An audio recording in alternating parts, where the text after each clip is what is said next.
Dia adalah manajer sebuah PT dengan produk yang mewah. Tapi bahkan uang untuk makan, dia juga tidak ada. Semua orang hal ini bukan kenyataan. Tapi hal itu memang terjadi dengan Hyun Ah. Di PT Hyun Ah selalu cantik. Tapi setelah selesai kerjanya, dia harus tinggal di kos yang begitu kecil. Kejadian tersebut terjadi pada beberapa hari yang lalu. Ketika Hyun Ah sedang bersiap membayar, dia menemukan semua ATM dia dibekukan. Setelah meninggalkan hotel, bahkan uang untuk naik taksi, dia juga tidak punya. Hal yang aneh itulah Hyun Ah tidak panik sama sekali. Tampaknya dia sudah memperkirakan kejadian ini. Ternyata, ibu dia seorang pecandu judi.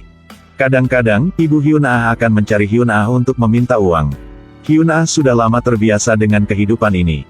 Karena ibu, Hyun Ah sudah menjual barang mewahnya. Tanpa diduga, kali ini ibu Hyun Ah berpura-pura hilang. Kreditur bahkan ke PT Hyun Ah untuk mengambil hutang.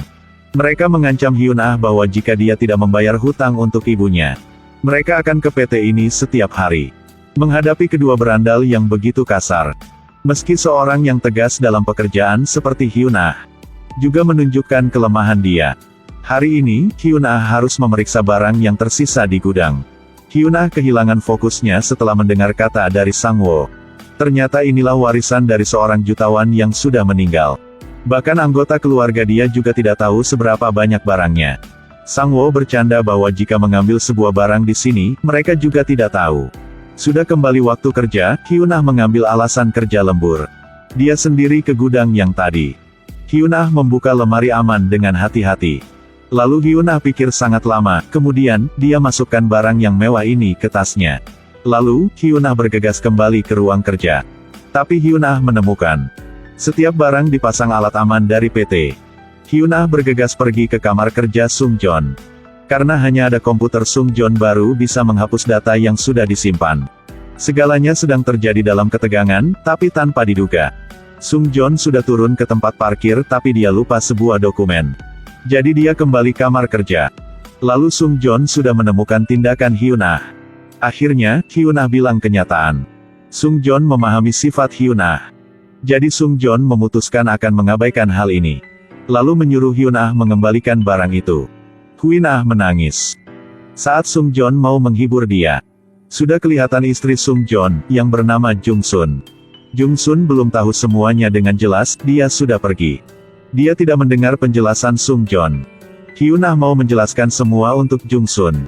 Setelah tahu semuanya, Jung Sun bilang dengan Hyun Ah, kenapa harus menghadapi kesusahan yang begitu besar? Tapi tidak kasih tahu Jung Sun. Hyun Ah bilang, jika kamu menganggap aku sebagai saudara, makanya dari awal kamu sudah percaya aku. Bukan kamu marah lalu pergi. Jung Sun membeku beberapa detik lalu dia menemukan. Karena pesan itu, Jung Sun selalu merasa tidak nyaman dengan semua orang.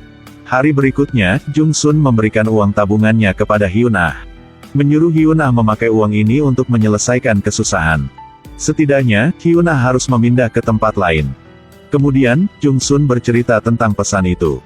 Dan akhirnya, Hyun Ah paham kenapa. Baru-baru ini Jung Sun selalu tidak nyaman terhadap semua orang. Berdasarkan bantuan dari Jung Sun. Hari berikutnya, Hyun Ah mencari broker perumahan untuk melihat rumah. Karena uang tidak banyak, jadi Hyun Ah hanya mencari rumah yang lebih bagus daripada kosnya saja. Broker perumahan bilang orang yang sedang menyewa tampaknya bersiap memindah ke apartemen yang mewah. Jadi mau mencari pemilik rumah yang lain. Saat pintu dibuka, sebuah wajah yang sangat akrab.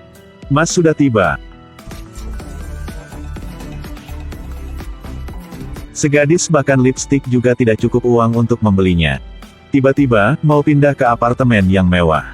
Beberapa hari yang lalu, atasan dia mengajarkan dia cara berdandan. Jadi hal ini memang mengherankan orang lain. Yori mau menyewakan rumah yang kecil ini. Tanpa diduga, yang mau sewa adalah atasnya dia, Hyun Ah. Suasana saat ini enggan sekali. Broker juga tidak tahu apa-apa, dia masih melanjutkan kerjanya. Broker sekali lagi menekankan bahwa karena Yori mau pindah ke tempat yang lebih bagus. Jadi uang sewa jadi begitu murah. Lalu Hyun Ah pamit dulu. Broker juga sangat bingung. Hari itu, setelah selesai kerja, Hyun Ah kembali ke PT untuk mengambil dokumen.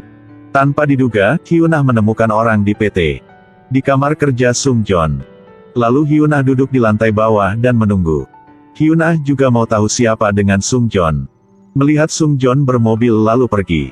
Sekarang, hanya tunggu orang itu saja. Kemudian, Hyun-ah melihat Yori keluar dari gedung. Hyun-ah mengingat bahwa saat selesai kerja, Yori dan Mina sudah pergi. Baru saja bersadar orang itulah Yori. Hyun-ah masih bingung, lalu hal yang lebih mengejutkan telah terjadi. Mina juga keluar dari gedung. Hari berikutnya, Hyun-ah sama dengan Jung Sun. Melihat siapa saja juga merasa mencuriga.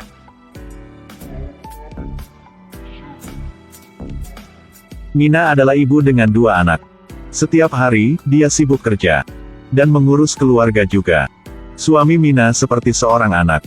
Jadi Mina harus mengurus dia juga.